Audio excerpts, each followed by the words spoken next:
Donald Trump, and take it with a grain of salt, has promised full transparency when it comes to most of the big conspiracy theories of the past 60 years, something he campaigned on in the lead up to the election. The issue led to an absolutely Hall of Fame interview clip. Would you declassify the 9/11 files? Yeah. Would you declassify JFK files? Yeah. Would you, I did a lot of it. Would you declassify the Epstein files? Yeah, I would. All right. I guess I would. I think that less so because, you don't know it. You don't want to affect people's lives if it's phony stuff in there because there's a lot of phony stuff with that whole world. I don't know about Epstein so much as I do the others. Yep, Epstein. Sure about that? Maybe not Epstein. So Trump's been promising to release these Epstein files, along with JFK and all that conspiracy stuff, but he's just not doing it. I mean, his supporters don't usually care when he breaks promises. Higher egg prices, tanking economy, whatever. But this time they're actually furious. There's a reason, of course. Those files might show his own connections to Epstein. Remember those photos of them partying together at Mar-a-Lago? Trump even called Epstein a terrific guy who likes women on the younger side. Gross. But now he's doing that thing where he tries to distract everyone by announcing the Kennedy files instead, as if that's what people were asking for. Classic Trump move, honestly. I wonder why Donald Trump wouldn't want the Epstein files to be made public. I mean, here he is in 1992 dancing and leering at women with his buddy Jeffrey Epstein at Mar-a-Lago. In 2002, Donald Trump said Jeffrey Epstein is, and I quote him here, a terrific guy. It is even said he likes beautiful women as much as I do, and many of them are on the younger side. I wonder why Donald Trump wouldn't want the Epstein files to be made public. Thing is, many members of Trump's base do. The Republican House Oversight Committee sent multiple letters to Attorney General Pam Bondi demanding the Epstein files be released. Bondi then went on an apology tour to Fox News, promising the documents would be released imminently. Today, the White House made a big show of handing a bunch of conservative influencers binders labeled the Epstein Files, Phase 1. But the whole stunt was a bust. What's interesting is we're all waiting for bombshells, we're all waiting for juicy stuff, and that's not what's in this binder. That's not what's in this binder at all. It is the biggest disappointment I think that you'll find. I encourage you to do your own homework on this. It's mostly procedural jargon, Glenn, heavily redacted. Congresswoman Anna Paulina Luna, the Florida Republican leading this charge, said of the binders, all caps, "This is not what we or the American people asked for, and a complete disappointment." The whole Epstein file release has been a complete bust. Trump's Attorney General Pam Bondi went on Fox News promising the files would be released imminently, and then they handed out these binders labeled Epstein Files Phase 1 to conservative influencers. But guess what? They were basically empty. Just procedural jargon and heavily redacted documents. Even Republican Congresswoman Anna Paulina Luna called it a complete disappointment. The MAGA crowd is weirdly obsessed with finding Democrats in these files, but they conveniently ignore all the evidence of Trump's close relationship with Epstein that's already public. The photos, the parties, the quotes. It's bizarre, right? Like, the files they're desperately seeking are literally right in front of them. Intrigue surrounding the release of the Epstein files, Martin Luther King files, John F. Kennedy files. Some current and former FBI agents are saying, some of them telling me, that they feel the FBI establishment came out ahead in the standoff sort of with the New York FBI field office over releasing the records and your Attorney General Pam Bondi demanding them but not getting all that she wanted. Is that process still on track? I think that's one of the most often questions I've been asked the last couple of days, to release these records on Epstein, MLK, and JFK. Well, Pam Bondi's done a phenomenal job in every respect. And there could have been some holdback. I haven't heard too much about it, but they could. But the bottom line is the records are getting out. The Kennedy records are getting out. Those are the ones I really wanted to see the most, were the Kennedys. And during my administration, as you know, I released a lot of them, but then a lot of people started coming in, people that I respected, people that worked for the administration, asked me not to release the rest. And I respected that. They gave me certain reasons, but I respected that. And I did say, I must tell you, I said that probably wish I did release the whole thing because I have no idea what's in there. But since then they found, and we found, 2,000 more documents on Kennedy. And the one they want most is Kennedy, and it's going to be released. It's moving along, and it's moving along pretty rapidly. It doesn't go that weeks rapidly. Maybe, or longer? I say weeks. Yeah, I say weeks. Trump's clearly uncomfortable when asked about the Epstein files. In interviews, he quickly pivots to talking about the Kennedy files instead.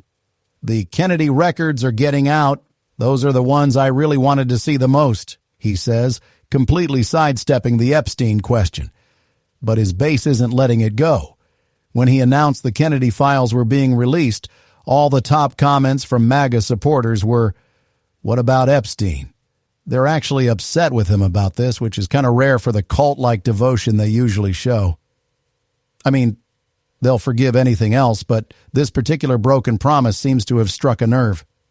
But while we're here, I thought it would be appropriate. We are tomorrow announcing and giving all of the Kennedy files.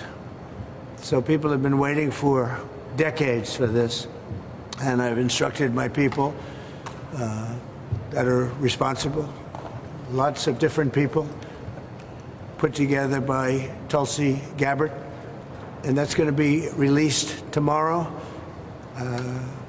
We have a tremendous amount of paper. You've got a lot of reading. I don't believe we're going to redact anything. I said, just don't redact. You can't redact. This whole Epstein distraction is happening while Trump's deportation plans are failing miserably. The reporting shows that despite all his tough talk, Trump's deportation numbers are actually lagging behind Biden's. Embarrassing, right? As Ari Melber pointed out, if you look at the numbers from February, Trump's deportation rate is actually lower than Biden's. But instead of admitting failure, Trump's administration is pushing this narrative that they're taking the most aggressive action any president has ever taken on the border. It's all just smoke and mirrors to hide the fact that they're not delivering on their promises. Because Trump is failing to hit the big numbers on mass deportations that he's promised. We've reported this on this show previous to this clash. He is lagging far behind Biden's numbers. Let's take a look at the chart. If we have the last full month, Trump came up short of Biden's number. So you could call that roughly a tie. You could call him slightly behind, apples to apples, a month of February deportations. That is the context for part of the extreme effort and messaging. Indeed, ICE and border veterans have discussed this early record openly, that they're not exactly beating Biden. You're saying if you want to really up the numbers in a concrete way over the years, you'd have to go to Congress and get new funding, basically a new funding law to do it. Why do you think President Trump hasn't done that or talked about that yet? Oh, I know. I don't want to speak for the administration why they haven't. I'd be railing about this instantly because we've been saying we needed more beds, we need more funding. I think he's doing exactly what he said he was going to do on the campaign this past cycle. I think the deportations are key in making sure that they are targeting the worst criminals first. When you say prioritization of the worst, does that mean fewer overall deportations? Because one interesting thing, and we're just following the numbers with you here, is if you look at the comparison, I'll put this on the screen, Trump versus Biden, right now, it's actually a lower rate of deportations. This is the most aggressive action any president has ever taken to secure our southern border. We're also re-implementing, under President Trump's direction and leadership, Remain in Mexico. We're re-implementing Safe Third agreements, ending catch and release. And of course, we are unleashing ICE to perform its mission all across the interior of the United States. What's really dangerous about all this is that Trump is using immigration as a wedge issue to launch an assault on the rule of law. He's deliberately and repeatedly violating court orders because he wants to see how much he can get away with. And he's chosen immigration because he knows some Democrats might be uncomfortable talking about it. But we shouldn't be. Like, it's not that complicated. Trump cannot unlawfully deport legal residents without due process based on racial profiling. That's it. We can support border security and legal immigration without supporting a fascist police state run by Trump and Tom Homan. Democrats need to grow a spine and call this out for what it is. That's some of the discourse and the facts. The administration reportedly frustrated with their slow numbers, according to the New York Times. So as Trump appears to push a strategy of defying these court orders, he's not making that move from a position of policy strength. He's making it from a position of policy weakness and concern about not even hitting the Biden numbers. But you got to keep both of these things in mind.